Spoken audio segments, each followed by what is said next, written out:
Welcome to this spiritual meditation of RMCA Bishop Channel. Let us begin with a prayer. I praise and thank you, Lord, for having chosen your beloved ones today to listen to your message. You inspired them to give some priority to spiritual talks of RMCA. Transform every casual listener into a serious subscriber and a willing promoter of this mission. Abba Father, without you we are nothing. Without you, nothing has any value. As your child listens to your message coming through this video, please give your blessings. Your child is asking now. Oh Jesus, listen to the prayers your child made just now. Grant your powerful protection from all kinds of sicknesses, other problems and difficulties. Throw into hell Satan and all evil spirits who prowl around the world seeking the ruin of souls.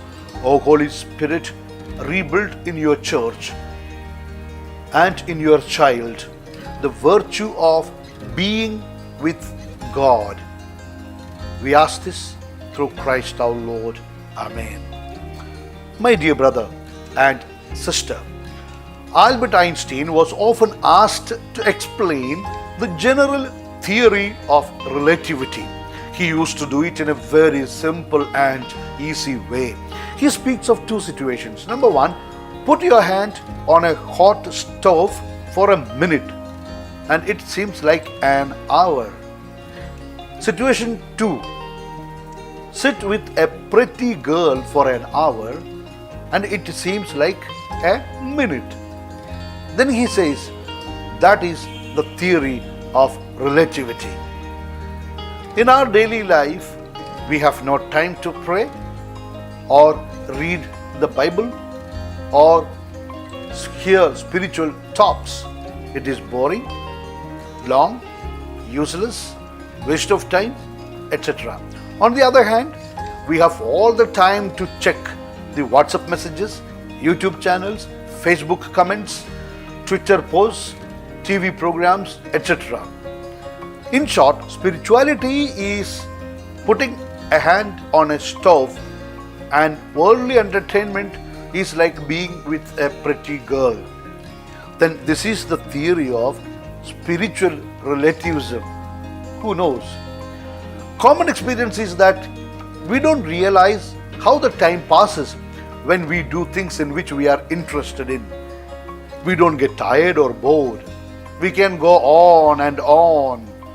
Whereas anything in which we are not interested, we find that time does not pass and we get bored and tired.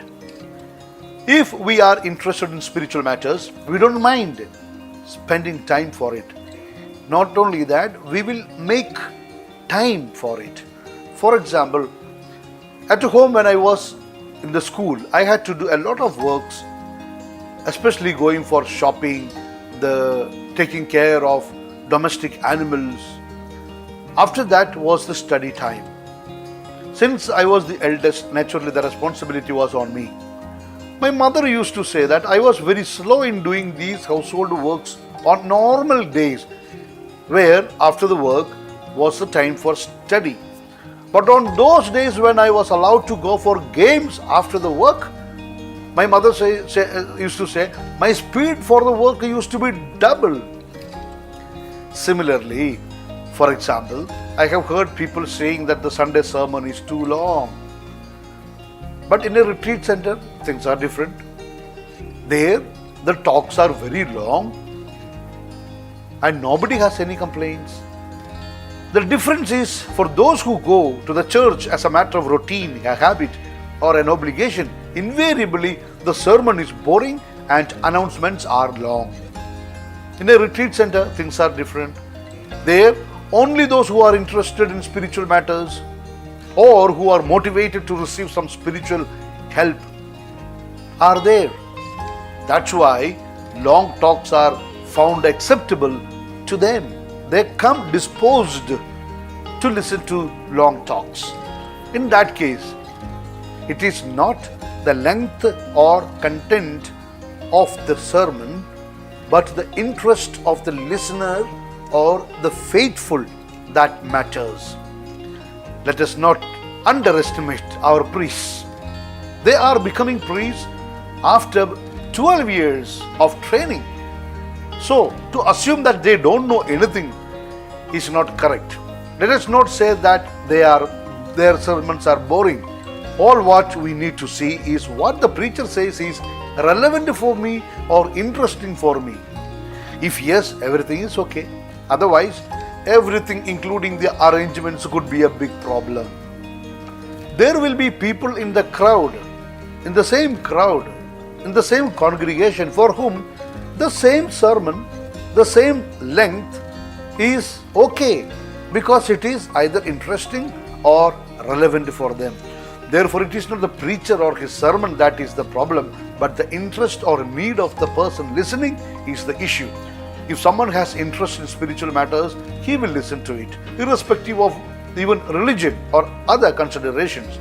Therefore, the point that I am bringing to your attention and consideration is that it is one's own need and desire that matter when it comes to being with God and involving in spiritual matters.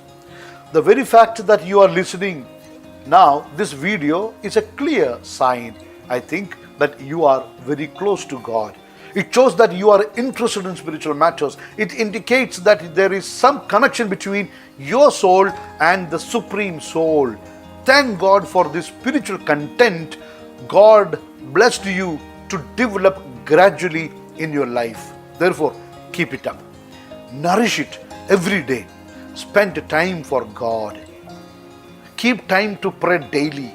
Keep time to read the Word of God and for hearing spiritual talks. Step by step, develop a deep spirituality. Remember always and have no doubt that your spirituality is your ultimate wealth. Your spirituality is your ultimate wealth. This cannot be divided or handed over to your posterity. It is uniquely yours. Thus you become a blessing for others around you. Being with God is the most important thing. In Romans 8:31, if God is with us, who can be against us? Now the problem is, who will tell us whether God is for us or not? We just cannot presume that God is for us always. Because in Luke 13:27, he says, but he will reply, I don't know you or where you come from. Away from me, all you evildoers. Here what is interesting is, Jesus does not say, oh, don't worry, you evildoers, come, I will forgive you. This may be our wish, but it doesn't happen. I used to wonder about those who write abusive comments, offensive and vulgar remarks, using insulting and derogative language in comment boxes of social media. I know we can't change them and we should not try. We only concentrate on ourselves. Let us try to be with God and make God for us. The Lord says, I will be with you. I am with you always. Yes, the Lord is with us. But when is the issue? If someone commits all kinds of sins and takes pride in it and continues to enjoy to be in it, and then deliberately refuse to repent and then pretend to expect God's mercy, could be a bit of exaggeration. This is also known as sin of presumption in Catholic moral theology. Therefore, let us try not to fall into this trap which some liberalists try to popularize, Be with the Lord. These days, it has become a fashion to have a hashtag, I am with so and so, or I stand for so and so. Hold on. Before doing all that, let us first stand with God. Let it not be just a lip service. For that, let us receive sacraments regularly, pray every day, read the Word of God every day, listen to 2 small spiritual talks every day, if possible fast once in a week, and avoid all kinds of unrighteousness, etc. This is how we can be with God and God will be for us. Please reflect on what you just heard and discuss this matter with your family members and other friends. In case you have not subscribed to this channel, please feel free to do so just now. Now I am going to give you my blessing. May the Lord, who sees your goodwill, bless you and your family in the name of the Father and of the Son and of the Holy Spirit. Amen. Please do keep me also in your valuable prayers. For additional spiritual enrichment, please listen 2 videos daily from RMCA Bishop channel. With lots of love, always your humble servant, Bishop Franco Mulakil.